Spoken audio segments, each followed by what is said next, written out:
चिरां जिल्ला रुनिकाटा ओनसोलनि बुहरबस्ती गामियाव मडेल अंगनबादि मिरु आरो लाइमुथि बाजाराव साब सेन्टार बेखेवदों।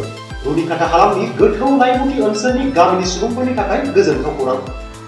देहायारि जेंनाफोर जायोब्ला देहानि फाहामथाय लानो सुबिदा जानो थांगासिनो, मानोना दिनै एमएलए जयन्त बसुमतारिया साब सेन्टार बेखेवना होयो। I am Ranjit Basumatary, joint director of health service doctor Rehana Begum, सिडबी जौगाखां खोन्दोनि बिडिअ कुमुद नार्जारि आरो रायजो राजाफोरनि नुजाथिनायाव जायखौ ओनसोलनि रायजोफोरा गोजोननाय फोरमायदों।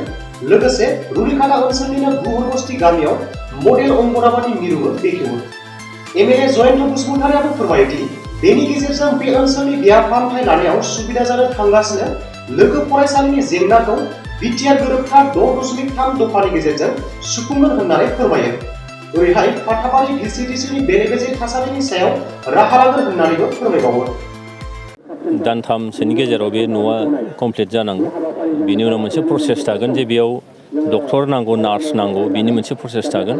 बेबो लुफुंनायनि उनाव जिथु सरकारा सेंसनानै हरबाय जेला, बे सरकारनि अफिसियेल मोनसे रेकर्ड थाबाय। लोगो बिनि उनावनो नार्स बा डक्टर हरनायनि निस्सय खामानिया जागोन।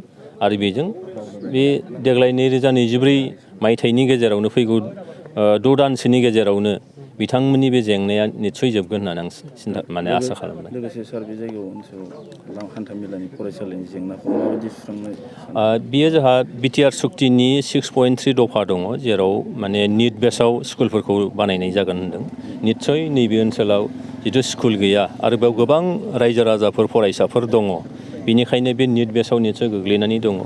आरो इयुनाव बिटिआर सरकारा दा जेरैहाय कलेजफोरखौ निट बेस बादियै लाबाय, स्कुलफोरखौ लानायनि मोनसे थांखि दङ। निस्सय बे लाइमुथि ओनसोलावबो नायसनजागोन आरो बिदिजों सोलोंथाइनि जि जेंना, स्कुलनि जि जेंना, बे जेंनायाबो सुफुंजागोन आं मिजिं खालामो। हान्थामेलानि बेलायावबो दालां मोनसे दङ सार, बे अलरेडि हमजाखाबाय। बियो वार्ल्ड बेंकनि फान्डजों बे जागोन। बियो डिपिआर बानायगासिनो दङ। आं मिजिं खालामदों जे निस्सय एमपि इलेक्सननि सिगांनो माबा मोनसे जोङो खौरां मोनसे मोननांगौ। ओरैहाय फाथाबारियाव मोनसे बिजनेसआव बेले-बेजे जादों सार, न' लुफुंनायनि, बिनि खौरांखौ मोनदों ना मोनाखै? मोनोबा मा बेबस्था लागोन सानदों? बेखौ निस्सय आङो दासिमाव मोजाङै बाथ्राखौ मोनथियाखै आरो बेखौ थांनानै नायबिजिरनानै मा जेंना जादों बेखौ सुफुंनायनि थाखाय बा जेंनाखौ रिजल्भ खालामनो थाखाय नाजानाय जागोन। रायम'थि हालामनि रायजो राजाफोरनि मेडिकेल सार्टिफिकेट मानगेरिया प्रमद बर' बिथांनि दैदेननायाव जोंनि सरकारा मोनफ्रोमबो बिथिङावनो जोङो मोजाङै नोजोर होगासिनो दङ। आरो हेल्थ बिथिङावहाय, सावस्रि बिथिङाव जोंनि नैबे लाइमुथि हालामा बहुद गोग्लैसोनाय। बेनिखायनो बेखौ नोजोर बोनानैनो दिनै सावस्रि बिफानावहाय दिनै मेडिकेल साब सेन्टारखौ जों बेवहाय गायसननाय जादों आरो बेफोरखौ खम समनि गेजेरावनो लुफुंना होनाय जागोन। थांखिया बेनो, गाहाम देहा थायोब्लासो जोङो बड'फा इउएन ब्रह्म बिथांनि जा साननाय गेरेमसा हारि दानायनि मिजिं, बे मिजिंखौ जों जाफुंहोनो हागोन। ओंखायनो सोलोंथाइ, सावस्रि बिफान, गाहाम देहा, बेखौ जोङो नोजोर बोनानैनो जोंनि सरकारा खामानि मावगासिनो दङ। ओंखायनो इडुकेसनखौ जों बांसिन गुरुत्त' होदों आरो इडुकेसनजों लोगोसे सावस्रि बिफाना जोंना पेरेलेलि थांगासिनो दङ। आसा खालामदों जोंनि मावनाय दांनायजों रायजो राजाफ्रा जेब्लायबो हेफाजाब थागोन बा रायजो राजाफोरनि आशीर्बादा थागोन। जों रायजो राजाफ्रा जि आशीर्बाद होदों, बे आशीर्बादखौ मावफुंनायनि थाखाय जों जेब्लायबो सांग्रां। सार, नोंथांमोननि सरकारा इडुकेसननि बेलायाव गोबां गोख्रों खामानि मावनायखौ जों नुदों। आरो नैबे लाइमुथि ओनसोलावबो सोलोंथाइनि माखासे जेंना दं सार। जेंनाया बेनो, लाइमुथि हालामावहाय दिनैनि दिनाव भेन्सार स्कुल गायसननायनि खुनु जोंहा माबा गैला, हाबाफारि गैया। भेन्सार स्कुल गायसननानै सोरबा सासे बा सानै मास्टारनि जिउखौ जों बरबाद खालामनो नागिराखै। ओंखायनो निट बेसिसाव जेराव एकर्डनि दफा बायदि जोङो स्कुल गायसननायनि बाथ्रा होन्दों, गतिके बेखौ जोङो गुरुत्त' होगासिनो दङ। प्लास दिनै बे हालामावहाय जोंनि एडनि गेजेरजों बिथांमोना NGO हिसाबै जा खामानिखौ मावगासिनो दङ, बेखौ जोंनि गभर्नमेन्टनिफ्राय फुलि सापर्ट दङ। जों बिथांमोनजों सावरायबायबो थायो, बिथांमोननि मेनेजिं डाइरेक्टरजों जों फ्राय कन्टेक्टआव थाबाय थायो। गतिके निट बेसिसाव जों गायसननो हाया जानसिमलागै बिथांमोना जेराव इडुकेसनखौ डेभेलप खालामगासिनो दंखायो, जोंनि मरेल सापर्टआ जेब्लायबो दं।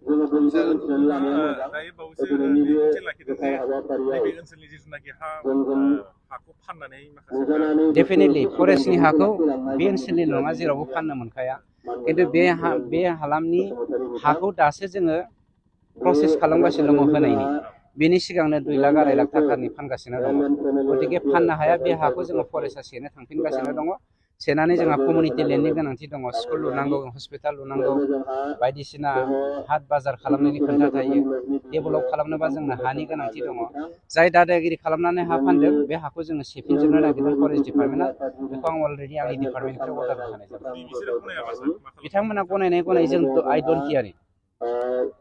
डन्ट केयार बिथांमोना हा दानदों हाग्रा बेखौ फानदों आरो गुबुन हाग्रा सिफायदों सोरनिबा दादागिरिखौ जों सहायनो हाया आरो रावबो दादागिरिखौ जोंनि सरकारा मानिया